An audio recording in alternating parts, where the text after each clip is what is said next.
All right, this next guy, it's his first time at Up and Comers, so put your hands together for Brett Hammon.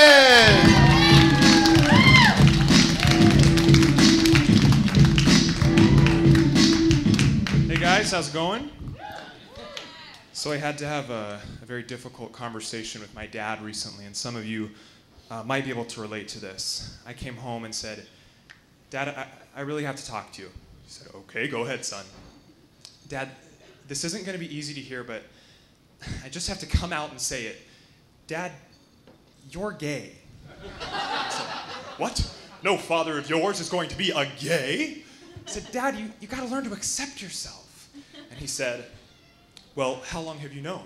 I said, ever since you started hanging out at one fish, two fish, red fish, gay fish. I said, well, I thought that was just an aquarium.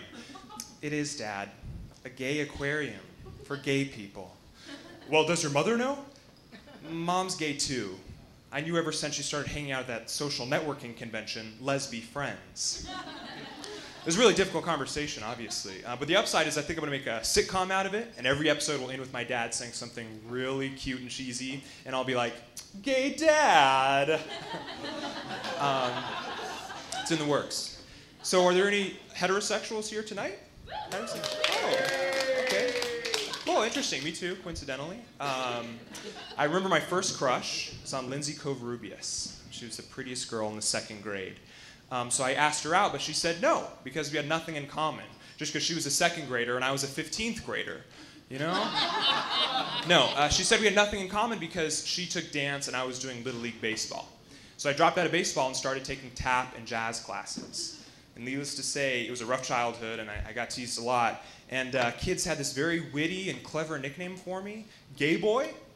So people would be like, hey, gay boy, you still gay? And I'd be like, shut up, you're the meanest teacher ever.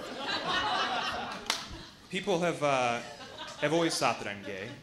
And I'm not sure why. It might be the dance classes. Or the way that when I eat a banana, I kind of deep throat it. You know? You too, John? Sometimes? No. Oh. I'm alone on that. Okay. Are there any Jewish people in the audience tonight? Oh. Okay, I won't do that joke then. Growing up, I loved in math textbooks. You with me so far? Math textbooks? The word problems, you have like a group of kids, right? And they're going shopping for stuff at different prices, and you figure out how much they spent total, right? But in these textbooks, the kids were so diverse. It was like, one day, Ryan, Tyrone, Guadalupe, Chan, and kid in a wheelchair were shopping for apples. Of course, Texas had to buck the trend. I think their textbook said, one day a bunch of white kids were shopping for an American flag. How much did they spend? Trick question, you can't put a price on freedom. Texas. Do you guys know this new website, Facebook? Facebook? It's online, facebook.com, check it out. I like it. The only issue, I'm not a big fan of the like feature. And for those that don't know, when someone else does something, it shows up in your news feed, and then you have the option of clicking like or not. But that really oversimplifies the vast array of human emotion into liking or not liking. For example, if a friend from high school announces that he's coming home for the weekend, I want to click like.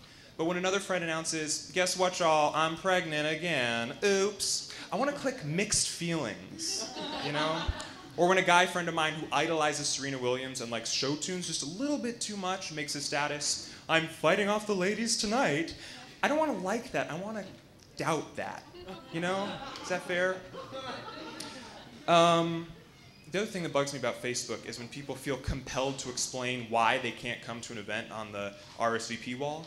It's like, you're not special, dude. Someone's having a housewarming and they're inviting all of their Facebook friends. So don't give me that smug little, well, I would come to your housewarming, but the plane fare from Florida to California is a little much. No one cares, Or worse yet, this one girl wrote on the event wall, hey, I'd love to come to your shindig this weekend, but I'm going to be really busy, and it's kind of a long story, which I'm going to tell you right now on your Facebook event wall.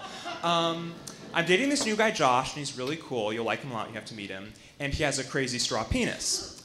His penis is shaped like a crazy straw, right? So when we do it, he kind of goes like this, And I know you can't see what I'm doing across Facebook, but rest assured, it's quite a demonstrative gesture. Anyway, I have to go all over town finding these specialized custom-fit condoms, and it takes forever, so I can't be there, but have a good time without me.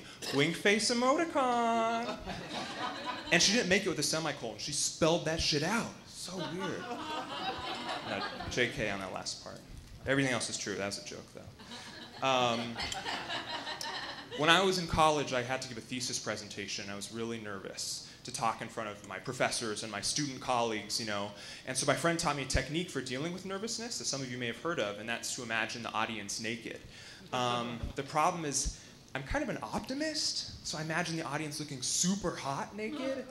I was nervous before. I tried giving a presentation with a massive erection and a little bit of pre-cum soaking through my slacks. Thank you very much, you guys. Have a good night.